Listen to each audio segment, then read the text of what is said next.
To get this awesome pile of delicious fish, we had to battle these guys. Sharks. Doesn't sound like that big of a deal to some, but it's not just any shark. It is the bull shark, the highest testosterone, most aggressive shark, and every time you pull the trigger, it's like being one of these guys, a matador waving a red flag in front of them because they come find you. I'm going to walk you through every dive I do here. This is free diving. That means I'm holding my breath, and I have a dive time clock down on the bottom left. Now, I will say I'm by no means an awesome free diver. I just like spearfishing, I like underwater hunting, and I like free diving.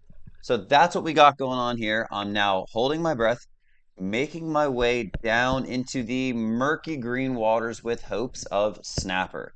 In the top left of your screen, that's a snapper, but he's too far away. I don't like taking far shots. I want to take as close of a shot as possible, even with the big spear gun that I use.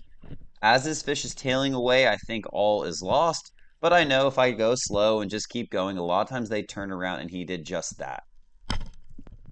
I landed a really solid shot on this mutton snapper. This is probably one of the best snappers in the entire world as far as taste goes, but their flesh is so soft that they literally can tear themselves in half to get off the spear.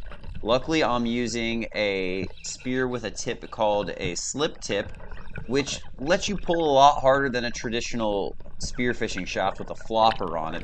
It just, the way it puts the pressure on the fish is a little bit better. So that's first fish, first dive of the day, minute 15 seconds. I'm very happy with that. That's kind of like my normal dive time for going down anywhere from a 30-foot dive and staying down at 30 foot for a really long time down to 75 foot. A minute 15 is a perfect dive time for me.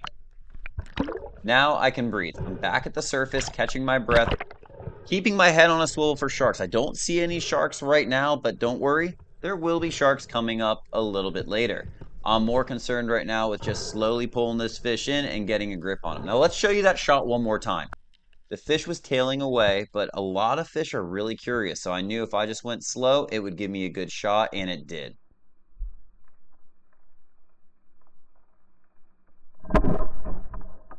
I barely missed the stone shot on him, but don't worry, there will be more fish coming up later in the video. This is a beast of a mutton, and one of the things I do after I spear every fish if I do not kill it with the spear is I get my dive knife. I have the sword dive knife, and I use that right in the sweet spot so that the fish is no longer living. Big old mutton. All right, we're gonna throw him right in the boat. There he is.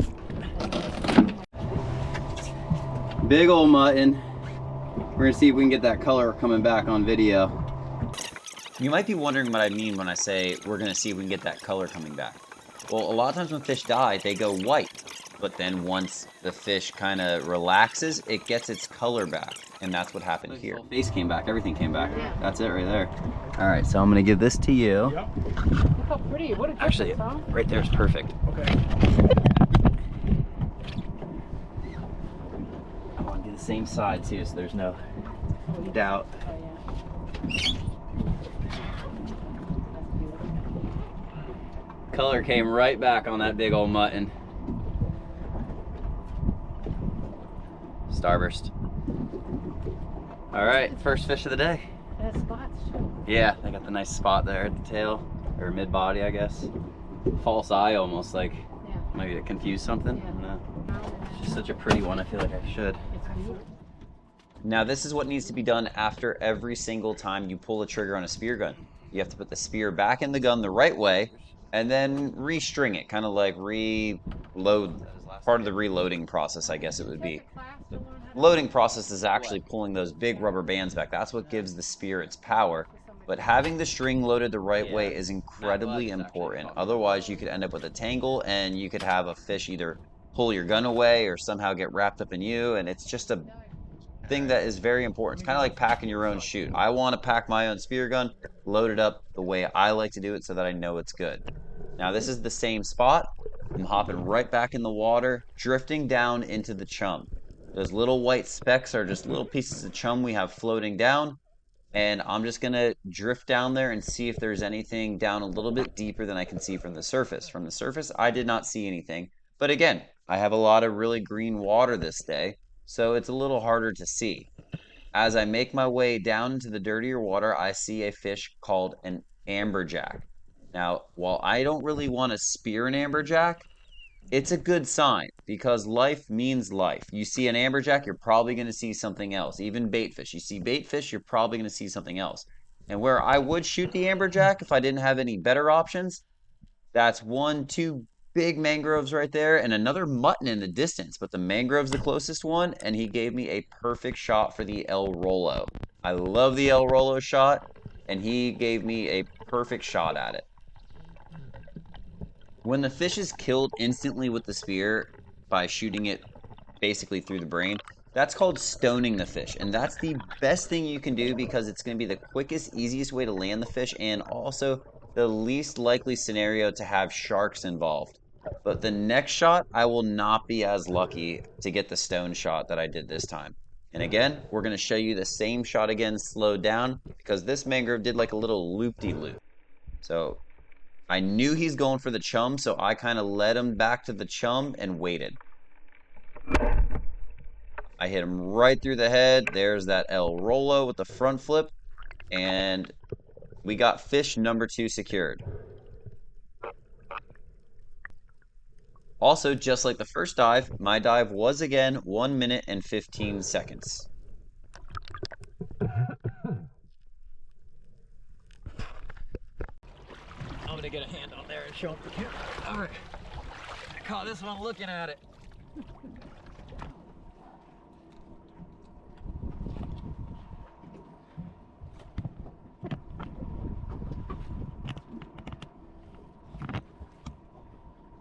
Second fish, big old mangrove snapper.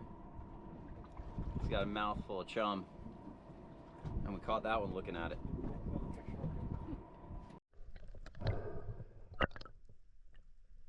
Going back underwater, and you'll notice I did not put the dive time on for this one because this was not even a full dive. I ran into something that made me want to kind of regroup and reset. As soon as I started going down, Mr. Bull Shark came in with his entourage of blue runners. Now, I wasn't feeling it. I just turned around and said, nope, not right now. I'm not feeling this one. I'm going back to the surface. I'm going to regroup. Now that I know there's a shark around, I'm going to see what I can do and how I can make this still work with a big bull shark lurking. So we got the dive clock back up there, and I'm going to drift down, try to keep my eyes on the shark, but I also need to focus on where I'm going and what I'm looking for because I'm starting to see more and more fish show up. All those smaller fish are blue runners. Blue runners are a good bait. I hear they're good to eat. I've never eaten them, but that's not what I'm looking for. Right there, that black tail, that's Mr. Cubera. That's the mangrove's big cousin, the mutton's big cousin. That is the largest snapper in the entire world, but I couldn't get close to him. So I kept making my way down towards this mangrove snapper and then another cubera and another cubera. I saw so much life.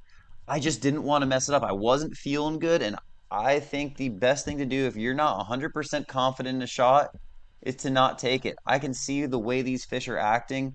They are not threatened by me at all. I can go right back to the surface and then come back down being a little bit more prepared and odds are I'll have a much better result if I do that. So back up to the surface. This is a little bit of a shorter dive, 1 minute and 6 seconds. I got to breathe up and get ready to do another drop back down on all those fish. Once I took a little while to get my breath, again, it should be at least double the time you're down for. So if I was down for a minute, I'm going to stay back up for at least 2 minutes. But now we're on our way back down again. Got the clock reset. Same scenario as last time.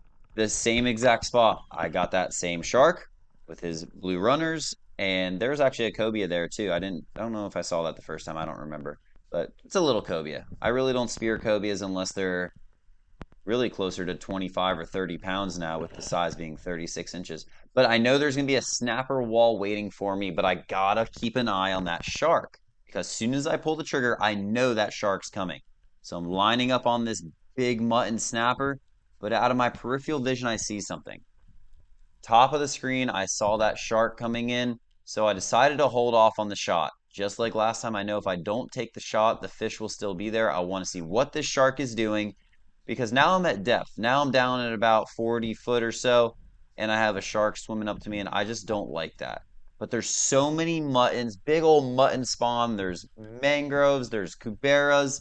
There's just so many fish to choose from. And I took a shot on that mutton, and I know I need to rip this up as hard as I can because look at that shark swimming down at him. He's going for him. I'm pulling as fast as I can. I'm swimming as fast as I can. Luckily, I just kind of juked out the shark with the help of the snapper swimming just the right way. But then the shark called in reinforcements, and here comes another bull shark. Because if one bull shark's not bad enough, let's get another bull shark in. But luckily, I got him up. Once I got the fish close to me, I knew it was over, and I had it, and I could start making my way back to the boat. I did use my knife. I stoned the fish with the knife, or brained the fish with the knife.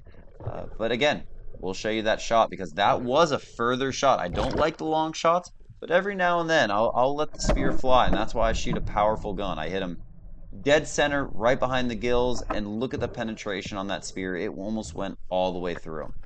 I finished the job with that sword knife, and now it's time to get this beautiful mutton snapper, about a 15-pound mutton snapper, in the boat. Oh, what a big one. Spear. That was a big mutton. That was. Here, hold it up. That was stupid. I don't like sharks. I don't care what anyone says. Sharks are not friendly critters. Oh my gosh, this thing was trying to maul my mutton. Really? Yeah. Jesus. Hold him up. Wait, I think it stopped. I think it stopped. No, just touch the screen. Just touch the screen. Okay. There you go. Was it worth it? This time it was. We got him. But that's why I shoot that cable slip tip. You can pull harder than anything else. Whew. All right.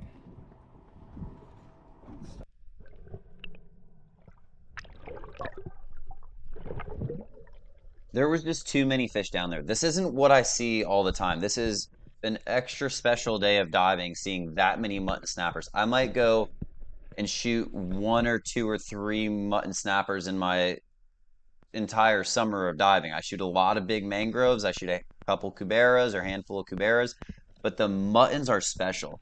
And I decided to try my luck again. This one luckily was very close to the surface. I shot it only at 25 seconds or so, and made it back to the surface in far under a minute. The last dive was somewhere around 1:35. This one was almost a minute shorter than the previous dive. It just shows you just don't know where they're going to be.